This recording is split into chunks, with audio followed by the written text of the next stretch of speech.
அஸ்ஸலாமு அலைக்கும் வரஹ்மத்துல்லாஹி வபரகாத்துஹு. நபி தோழர் சஹ்லுபின் சஅது சாயிதி ரலியல்லாஹு அன்ஹு அவர்கள் அறிவிக்கக்கூடிய இந்த ஹதீஸு அபு நைம் ஹில்லியத்தில் அவுலியா மற்றும் தபுரானி ஹாக்கிம் போன்ற ஹதீஸு நூற்களில் இந்த ஹதீஸு பதிவு செய்யப்பட்டிருக்கு.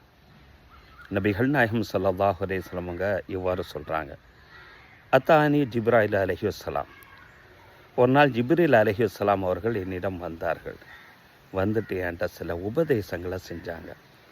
அந்த உபதேசங்கள் இந்த உலகத்தில் இருக்கக்கூடிய எல்லா மனிதனுக்கும் எல்லா விதத்திலும் பலன் தரக்கூடியது. குறிப்பாக நமக்கு. யா முஹம்மதை இஷ்மா ஷெய்த, நீங்கள் எப்படி வாழணும்னு நினைக்கிறீங்களோ அப்படியெல்லாம் நீங்கள் வாழ்ந்துக்கிடுங்க. நம்ம அந்த உலகத்தில் நம்மளாம் கட்டுப்பாடு இல்லாமல் வாழணும்னு நம்ம ஆசைப்படணும். அப்படியெல்லாம் நீங்கள் வாழ்ந்துக்கிடுங்க.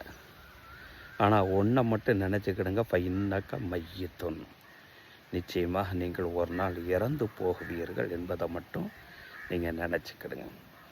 ஏன் இந்த வார்த்தையை சொல்கிறாங்கன்னு சொன்னால், ஒரு மனிதனுடைய வாழ்க்கையினுடைய வெற்றி அவனுடைய இறப்புக்கு பின்னால் எது பேசப்படுகிறதோ அதுதான் ஒரு மனிதன் வாழ்ந்த வாழ்க்கையினுடைய வெற்றி.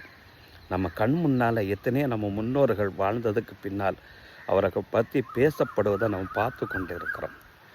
அதனால தான் ரசூல்லா பார்த்து ஜிப்ரீல் அலைஹிஸ்ஸலாம் இந்த வார்த்தையை சொல்கிறாங்க.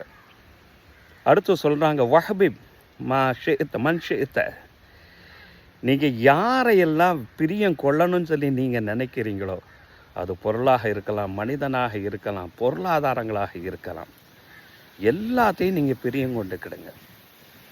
ஆனால் இன்னக்க முஃபாரிக்குஹு, நிச்சயமாக நீங்கள் எதையெல்லாம் பிரியம் கொண்டீர்களோ, எதெல்லாம் உங்களுக்கு நேசத்திற்குரியதாக இருக்குதோ அத்தனையும் நீங்கள் ஒரு நாள் விட்டு பிரிந்து விடுவீர்கள். அதை மட்டும் மனத்தில் நினச்சிக்கிடுங்க. எதுவுமே நிரந்தர கிடையாது. வாமல் மாஷேத்த, நீங்கள் என்ன செய்யணுமோ செஞ்சுக்கிடுங்க. இந்த உலகத்தில் நீங்கள் எப்படி செய்யணுமோ என்ன செய்யணுமோ செஞ்சுக்கிடுங்க.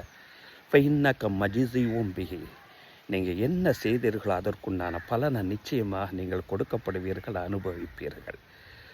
ஷரஃபுல் முக்மினின், ஒரு இறை நம்பிக்கையாளனுடைய சிறப்பு எதில் இருக்குது தெரியுமா? கியாமுக பில்லையில், இரவு நேரத்தில் நின்று வணங்குறதுல தான் அதனுடைய சிறப்பு இருக்குது. வா இஸ்ஸுஹு, ஒரு இறை நம்பிக்கையாளனுடைய கண்ணிய மகத்துவம் எதில் இருக்குது தெரியுமா?